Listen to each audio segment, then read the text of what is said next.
Right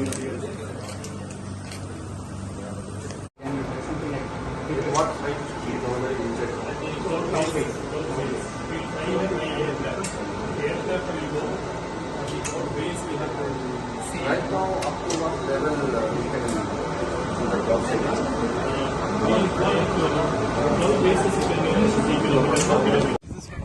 Germany. Now I think India companies have started developing radars. I've been telling you that focus on Indian companies. Indian companies have come now, so they are making. These are instruments we Indian. But Today, humidity this is yeah, just now. Just now. So relative humidity. On a clear sunny day. बहुत अच्छा सवाल है और बहुत critical सवाल है। कुदरत का मार कभी कभी ऐसा होता है कि इंसान बच नहीं सकते हैं और कुछ चीजें ऐसे हैं जो हम बच सकते हैं।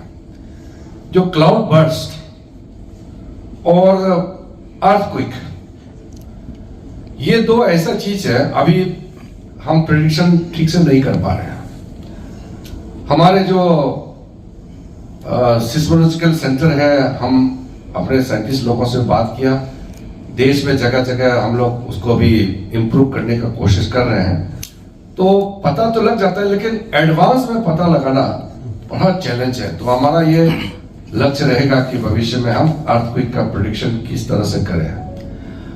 जो क्लाउड बर्स्ट है, जो इमीडिएटली अभी जो हमने हिमाचल में देखे और परसों सिक्किम में जो और कई लोगों के जाने गए हैं और कई लोग अभी मिसिंग भी है, वो जो बादल फटता है, एक कम जगह में अचानक बादल फटता है और 4-5 महीने का बारिश एक साथ गिर जाता है, तो उससे बहुत तबाही मचाते हैं।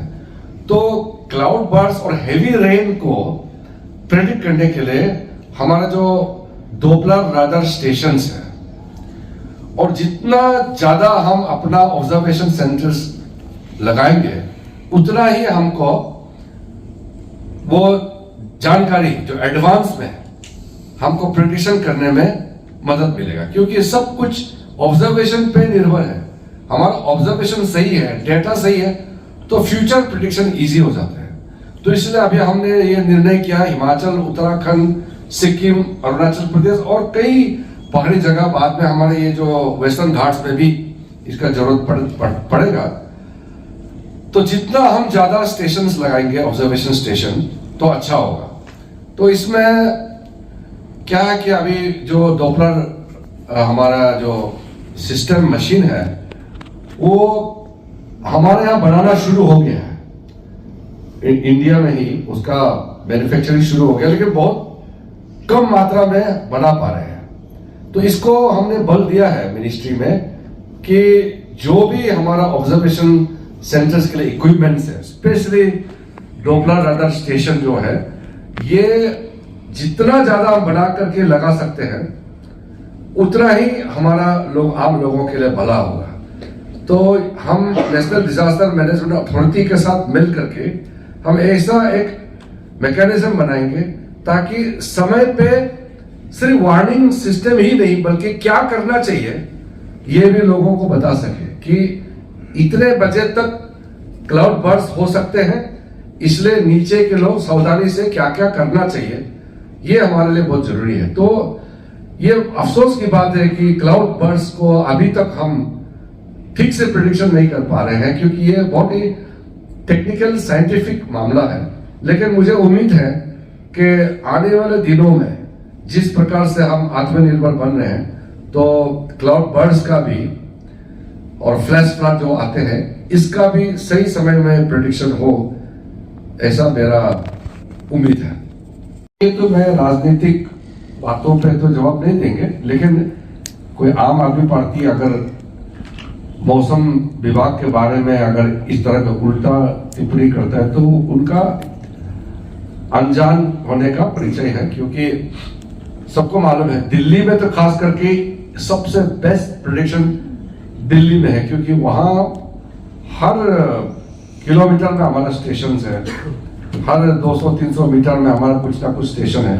दिल्ली में तो फॉग का, बारिश का, टेम्परेचर का, ह्यूमिडिटी का इतना करेक्ट हमारे वहां डेटा है।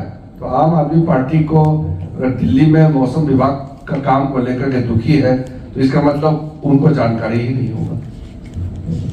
आप इससे पहले खेल मंत्री थे। अब जब आप खेल मंत्री थे तो काफी आपने कुछ बीज बोए थे कि देश के जो भी कुछ खिलाड़ी है उनके बारे में। अब अभी जो एशियंस गेम्स हुए हैं, इस एशियंस गेम में हमारे देश के जो जितने भी खिलाड़ी हैं उन्होंने अच्छा प्रदर्शन किया है। क्या वो बोया हुआ बीज अब रंग लाया है? ऐसा है, एक बच्चे को पूर्ण रूप से खिलाड़ी बनने में लगभग 8 साल का साइकिल होता है। जब आइडेंटिफाई करता है टैलेंट को, टैलेंट स्काउटिंग करते हैं, फिर उसको ट्रेनिंग देते हैं, फिर कंपटीशन करते हैं, फिर सब जूनियर से जूनियर से फिर सीनियर, ये लगभग 8 साल का एक साइकिल होता है। वो जो खेलो इंडिया प्रधानमंत्री जी ने चलाया, वो खेलो इंडिया का रंग अब दिखाई देने लगा है। आप सोचिए 1990 में एशियन गेम्स जब हुए थे, मैं बहुत दुखी था। 90 के एशियन गेम्स में भारत को सिर्फ 1 गोल्ड मेडल मिला था और वो भी सिर्फ कबड्डी में। 1986 में 5 गोल्ड मेडल मिला था, उसमें से 4 पीटी उषा ने लिया। उस समय उसको ट्रैक क्वीन कहा गया था एशिया का, और 5वां 100 मीटर 4x100 मीटर रिले में लिया था। अब उससे लेकर के आज देखिए, अभी हमारा 20 गोल्ड मेडल हो चुके हैं, टोटल 83 मेडल आ चुके हैं। तो ये रिकॉर्ड पे रिकॉर्ड हम लोग बना रहे हैं। तो ठीक है, चाइना बहुत आगे है, तो हम तो कहीं नहीं थे ना, अब इतना तक तो पहुंचा है। जकार्ता के एशियन गेम्स में हमने रिकॉर्ड तोड़ा था, 16 गोल्ड मेडल और 70 टोटल ओवरऑल मेडल। अब गोल्ड मेडल का भी रिकॉर्ड से हम पार होकर आगे बहुत निकल गए हैं, और ओवरऑल मेडल भी बहुत हमने आगे निकल चुके हैं। तो खेल महाशक्ति बनने के लिए भारत देश में मोदी जी ने खेलो इंडिया जो चालू किया, मैं खेल मंत्री रहते समय उस कार्यक्रम को बहुत आगे ले जाने में मुझे काम करने का मौका मिला।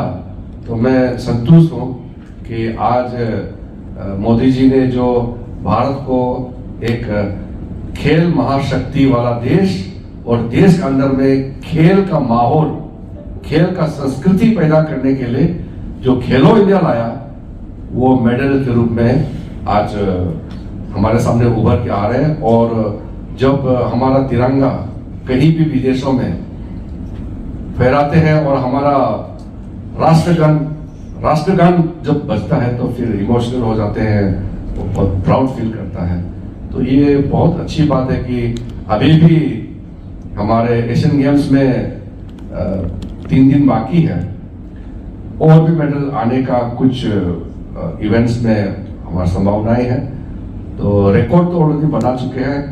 तो हम लोग सब भारतवासी हमारे खिलाड़ियों को अभिनंदन देना चाहता हूं, शुभकामनाएं तो है ही, और इतना बड़ा जीत के लिए सबको हम लोग बधाई भी देना चाहता हूं। वैष्णव घाटी में यहाँ का जो वेदर है और यहाँ की जो पूरी परिस्थितियां हैं, यहाँ पे सबसे महत्वपूर्ण बात है कि यहाँ का महाबलेश्वर का जो स्ट्रॉबेरी जो फल है वो पूरे दुनिया में मशहूर है। सबसे ज्यादा उपजा तो यहाँ पे होती है।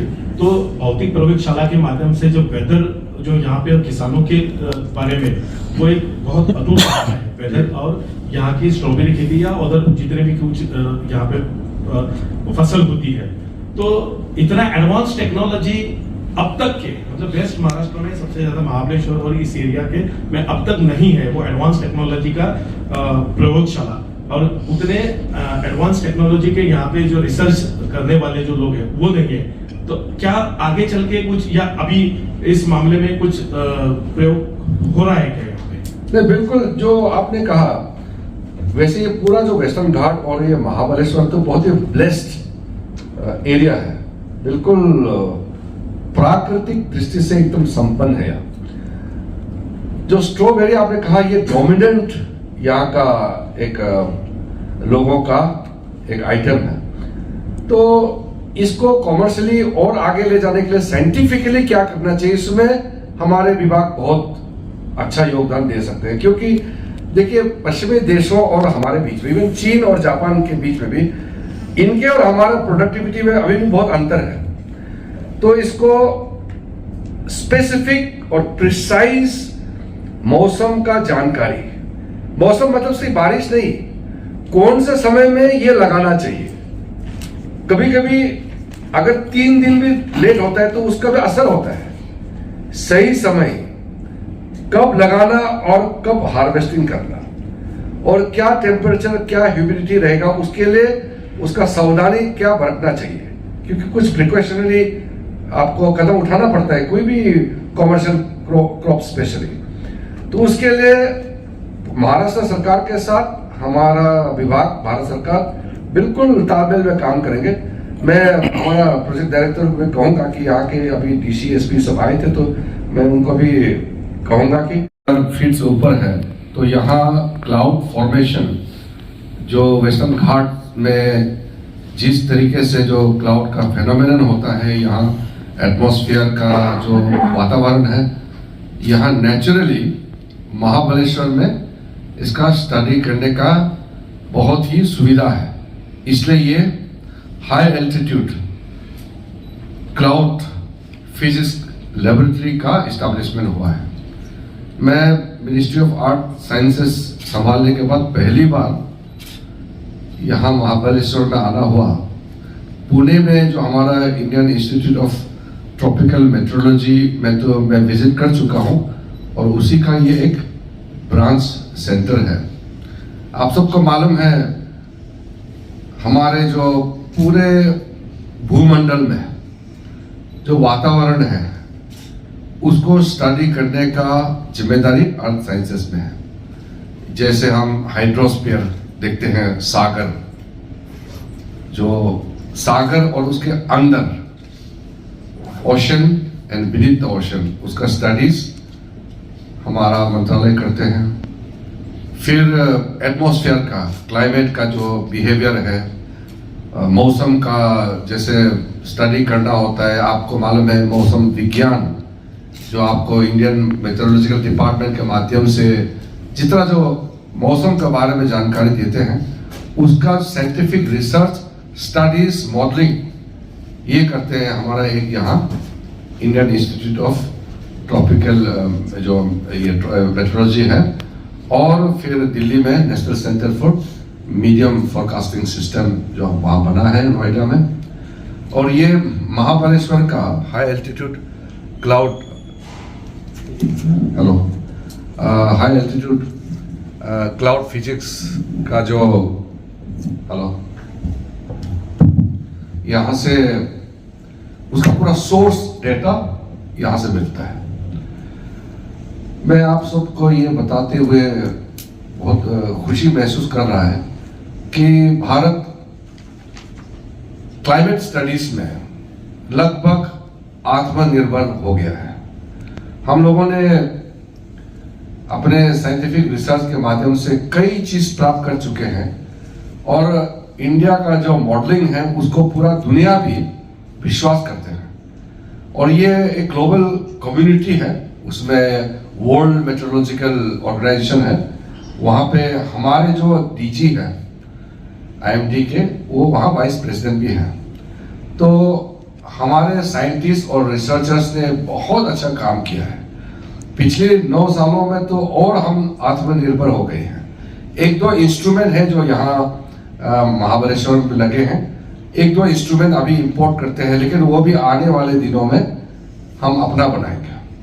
तो बेसिकली बादल के बारे में स्टडी करना बहुत जरूरी है, क्योंकि बादल का जो बिहेवियर है वो जो है सीधा सीधा इंसान का जिंदगी को प्रभाव पड़ता है। बारिश से लेकर के आंधी तूफान, यहाँ किस प्रकार से प्रेशर होता है, टेम्परेचर आते हैं, किसानों के लिए बहुत अहम है, आम लोगों के लिए और मौसम की वजह से हमारा इकोनॉमी में, आम लोगों की जिंदगी में क्या प्रभाव है, और किसानों के लिए जैसे मैंने कहा हमारे मंत्रालय कृषि मंत्रालय के साथ तालमेल करके किसानों को पूरा हम फायदा पहुंचाते हैं, जानकारी देते हैं। उसी प्रकार से कोस्टल में जो फिशरमैन है, आज के दिन में हमारे मछुआरे अंधाधुंध फंसने का कोई चांस नहीं है।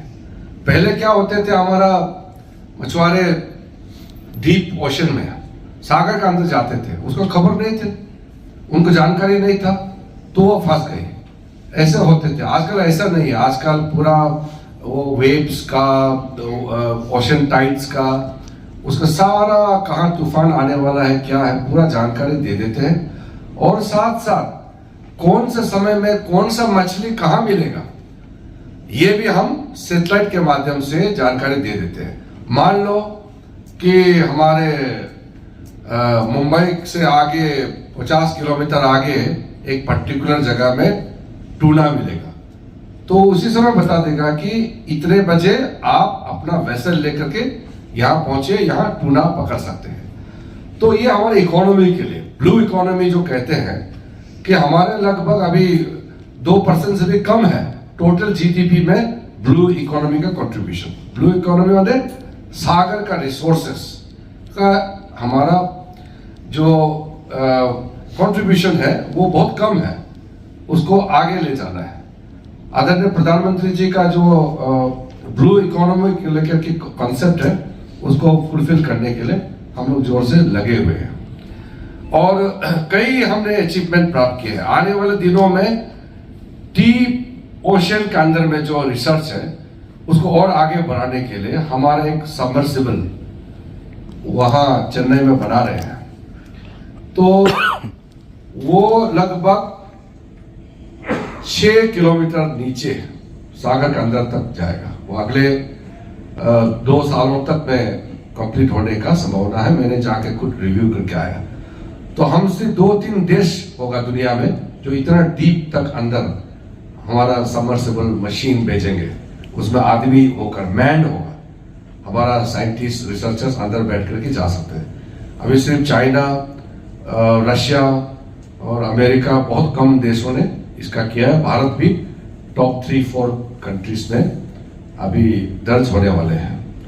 उसी प्रकार से वेदर फोरकास्टिंग में बहुत एक्यूरेसी आ गया है कि कितने दिनों में किस रास्ते तूफान आने वाला है, उसका एक्यूरेट प्रेडिक्शन हमारे पूरे मौसम विभाग के लोग बताते हैं। वो यही रिसर्च और मॉडलिंग से ये सक्सेस होते हैं। उसी प्रकार से अलग अलग बहुत टेक्निकल बात